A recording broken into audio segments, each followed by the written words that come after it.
এবার তাইলে দেখো, তোমাদের উচ্চারণ তো শুনলাম, ভুলগুলো কোন কোন জায়গায় আছে তোমরা দেখো। খুবই গুরুত্বপূর্ণ বিষয় এগুলো।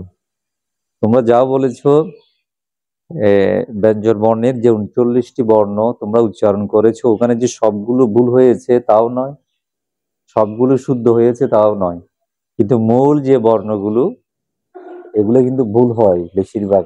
আমাদের অনেকে আমরা যারা ভুল শিখেছি আগে থেকে, এগুলো একটু মিলিয়ে নিতে হবে কোন কোন জায়গাতে। যেমন আমি যদি বলি, দেখো এখন পরে লিখে দেখাবো। ক, খ, গ, ঘ, এই বর্ণটা, এটা উম বলতো অনেক ধরনের শোনো নাই, এটা কিন্তু উইউ, উইউ। হ্যাঁ, এটা আমি লিখে দেখাবো আলাদা, কিন্তু এইটুকু মনে রাখো আপাতত। ক, খ, গ, ঘ, উইউ, রোজ সৌ দিয়ে শুরু, উইউ, উইউ। হ্যাঁ, চ, ছ, বর্গীয় জ, ঝ, ইউ, ইউ, ইউ। এটা রস্য ই দিয়ে শুরু, এটা রস্য ও দিয়ে শুরু, উইউ, ইউ। বুঝে গেল? খেয়াল করবে ওই জায়গাতে। ধরো তোমাদের এই 10টার মধ্যে তোমরা 8টা ঠিক বলেছো উচ্চারণ, দুটাতে ভুল ছিল, দুটাতে ফোকাস করো। উইউ, ইউ, উইউ, ইউ। হ্যাঁ, ট, ঠ, ড, ঢ, মূর্ধন্য ন, মূর্ধন্য ন, মূর্ধন্য ন, মূর্ধন্য ন, ত, থ, দ, ধ, দন্ত ন, দন্ত ন।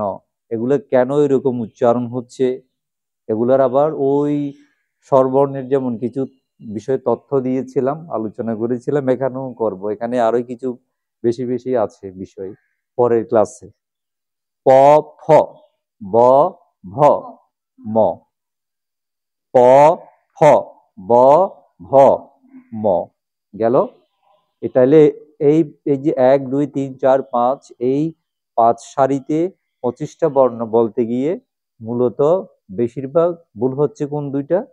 এই দুইটাতে, ঠিক না? একটা হচ্ছে উইউ, ইউ, ইউ, মূর্ধন্য ন, দন্ত ন, দন্ত ন, দন্তিয়া ন হবে না, দন্ত ন, মানে দাঁতের সাথে যে সম্পর্ক বর্ণের, বুঝিয়ে দেব পরের ক্লাসে। মূর্ধন্য ন, দন্ত ন। হয়ে গেল? এবার দেখো, এটা হবে অন্তস্থ। আগে বলো অন্তস্থ, জ, অন্তস্থ, জ, অন্তস্থ, জ। খেয়াল করো, এটা কি বলবে? এটা কি হবে? বড় করে বলো। হ্যাঁ, এটা খেয়াল করো, এটা হবে বয়ে বিন্দু র, বয়ে বিন্দু, বয়ে বিন্দু। এটা ছাড়া খেয়াল করো, তোমাদেরও সহজ মনে হবে এখন কি, ব। আর যেটা নিচে দেয়া হয় এটা শূন্য হবে না, কিন্তু এটা হবে বিন্দু। এটা কি? বিন্দু। বয়ে বিন্দু র, বয়ে বিন্দু র, বয়ে বিন্দু র। এটা কি? ল। এটা কি? এটা খেয়াল করবে, তালব্য, ত আকার ল, ব জফলা, কি হলো? তালব্য, তালব্য স, তালব্য স, তালব্য স, তালব্য, তালব্য স। আবার অন্তস্থ জ, অন্তস্থ জ, বয়ে বিন্দু র, বয়ে বিন্দু র, ল, তালব্য স, তালব্য স। এটা তালব্য বর্ণ আর কি, এগুলো নিয়ে পরের ক্লাসে হবে। তাহলে এটা গেল, লাইন গেল। আচ্ছা, এবার মূর্ধন্য স, মূর্ধন্য স, মূর্ধন্য স, দন্ত, দন্ত স, দন্ত স, দন্ত স, হ। এটা কি বলবে? ডয়ে বিন্দু র। এটা যেমন ছিল বয়ে বিন্দু র, এটা হবে কি? ডয়ে বিন্দু র, ঢয়ে বিন্দু র, ডয়ে বিন্দু র, ঢয়ে বিন্দু র। কারণ ডয়ের নিচে যখন এটা বিন্দু থাকে তখন এটা ডয়ে বিন্দু র, ঢয়ের নিচে বিন্দু, ডয়ে বিন্দু র, ডয়ে বিন্দু র, ঢয়ে বিন্দু র। মনে থাকবে? উচ্চারণ করো। মূর্ধন্য স, দন্ত স, হ, ডয়ে বিন্দু র, ঢয়ে বিন্দু র। আবার মূর্ধন্য স দন্ত স হ ডয়ে বিন্দু র ধয়ে বিন্দু র। দুটো আবার বলো, 2 লাইন। অন্তস্থ জ বয়ে বিন্দু র ল তালব্য স তালব্য স।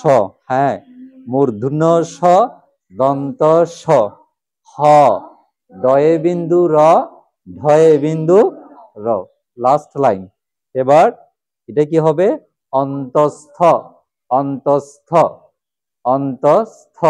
এটা বলেছি অন্তস্থ জ, এটা অন্তস্থ অ, মানে স্বর স্বর। অন্তস্থ অ অন্তস্থ অ। খণ্ডথ খণ্ডথ কি বলবে? খণ্ডথ কি বলবে? খণ্ডথ। এটা হবে অনুসার অনুসর অনুসার, যে কোনো একটা বলা যাবে। অনুসর অথবা অনুসার অনুসার অনুসর। এটা হবে কি? বিসর্গ বিসর্গ বিসর্গ। সহজ করে বললে বিসর্গ বিসর বিসর্গ বিসর্গ, আর নাইলে বিসর্গ বিসর্গ। চন্দ্র বিন্দু। লাইনটা আবার বলো।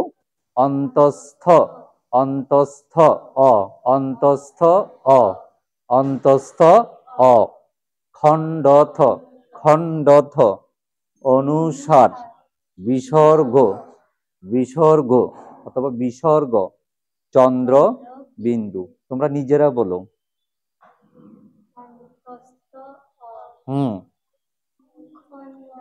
খণ্ডথ খণ্ডথ। হ্যাঁ, তারপর মানে তয়ের খণ্ড রূপ আর কি। তারপর অনুসার বিসর্গ অথবা বিসর্গ বিসর্গ চন্দ্র বিন্দু। ফাইনালি যেহেতু শুদ্ধ করে দিলাম, আমরা এবার বড় করে উচ্চস্বরে নিজেরা বলো সবগুলো। বলো।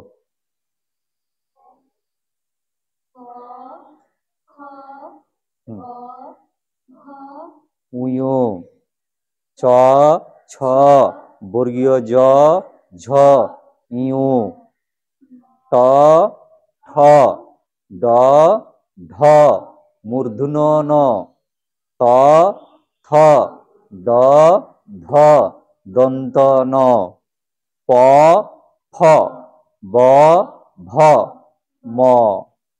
অন্তস্থ জ অন্তস্থ জ বয়ে বিন্দু র ল তালব্য স তালব্য স মূর্ধন্য স দন্ত স হ ডয়ে বিন্দু র ঢয়ে বিন্দু র অন্তস্থ অ খণ্ডথ অনুসার বিসর্গ চন্দ্রবিন্দু। তাইলে এই ব্যঞ্জন বর্ণ 39টি বর্ণ, হ্যাঁ, এগুলো কিন্তু শুদ্ধ রূপে উচ্চারণ করা আগে দরকার। কারণ হলো আমরা পালি ব্যঞ্জন বর্ণগুলো উচ্চারণ করতে গেলে বাংলা যে ব্যঞ্জন বর্ণগুলো, এগুলি কি হবে? শুদ্ধভাবে উচ্চারণ করতে পারতে হবে। কারণ এখানে কয়েকটা বর্ণ বাদ দিয়ে পালিতে বাকি বর্ণগুলো পড়া হবে। তাহলে পালি শুদ্ধ উচ্চারণ বর্ণের ব্যঞ্জন বর্ণের শুদ্ধ উচ্চারণ করতে গেলে আগে কি শুদ্ধ করতে হবে? বাংলা ব্যঞ্জন বর্ণের উচ্চারণ। সে কারণে আগে বাংলা স্বরবর্ণ ব্যঞ্জন বর্ণ সংক্রান্ত বিষয়গুলো নিয়ে ক্লাস করছি। ঠিক আছে?